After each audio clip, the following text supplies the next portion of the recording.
Yo, what's up mga itso? So for today's video, bani ko ninyo kay ato ang atuon ang negosyo sa akong amigo nga si Ronald Casil nga ang original Salvaro sa Bohol. Diri ra ninyo na makita. Let's go! As you can see here mga itso, it is already 5 AM in the morning. Isayod kong mata ni kay gusto ko makapalit o makatilaw sa negosyo sa ako ang best friend nga si Ronald Casil nga ang original Salvaro nga diri ra sa Bohol makita karon. Kay na-curious sad ko ani mga itso ba kay gusto ko makatilaw gyud kung unsa ang lasa ani nga Salvaro kay mostly gaingon sa akong mga family ingon sila nga lami daw gayud ni nga Salvaro. O gani nga time mga itso is wala pa ko katuod kung asa dapita ang location sa balay sa ako ang amigo dani nga si Ronald Casil kay nag-change location man ni sila sa Mangganis na ni siya guys. O gani nga part mga itso, nangutan ako sa mga katigwalangan kung asa dapit tong namaligya og original Salvaro. And then ang ilang giingon nga direction is musud lang daw ko ani nga eskina.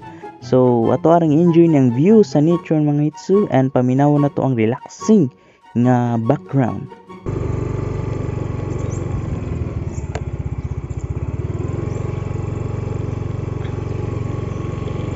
O gani nga part mga itso sa pagkita nako ani sapato, medyo naginhawaan ako kay mostly sa videos ni Ronald Casil is naa na sila mga pato, mga dog, kay animal lover mo guni si Ronald Casil guys. And I just wanted to tell you guys nga si Ronald Casil is also a vlogger here in Bohol, a social media influencer. So guys, tadari wala si Ronald ka tapos tagbilaran pila okay wadi ang motor ya ilang mamars te na may Salvaro te tulad kay unya pa matumuli may tapos tagbilaran no lagi muli to sa unya kay wala ba na sa order sa grupo nga ba mo sugot baka na flat ready bisig okay na ready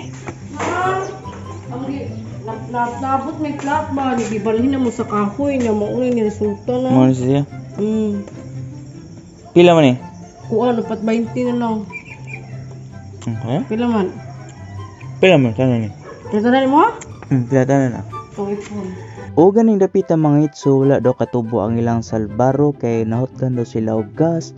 Pero pag ako ang gitilawan mga itso lami gyud siya jud, and I hope pohon kamo tanan ani makatilaw na sad kay highly recommended jud siya guys, lami jud siya. Atong surbataan ning negosyo tong best friend guys kay lami ni siya.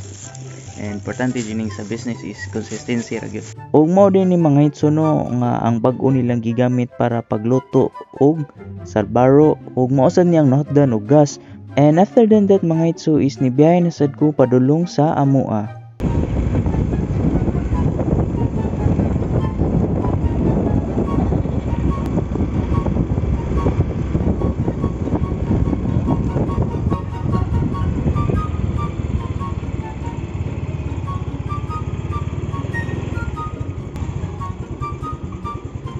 Og sa pag-abot nako ani mga itso ni diretso dayon ko sa kusina kay namata naman sila mami og nagkatawa sila kay wala daw katubo ang pan. Nagkatawa gyud si mami ani mga itso kay sa pagpalit ani nila sa una nga Salvaro is lami to siya burot niya kani daw kay ora daw og sliced bread. Pero lami gyud siya jud, promise. I hope guys nga makatilaw mo ani pohon. Og naday ko ipakita ninyo mga itso no nga nainadakpan ako ang yuyo nga usa ka bayawak dito sa amo ang farm kay mao dani ang tigurot sa mga itlog sa manok namo. Then mo ni siya nagapos. O gani tama ni akong video mga itso. I hope you enjoy watching. God bless. Bye bye.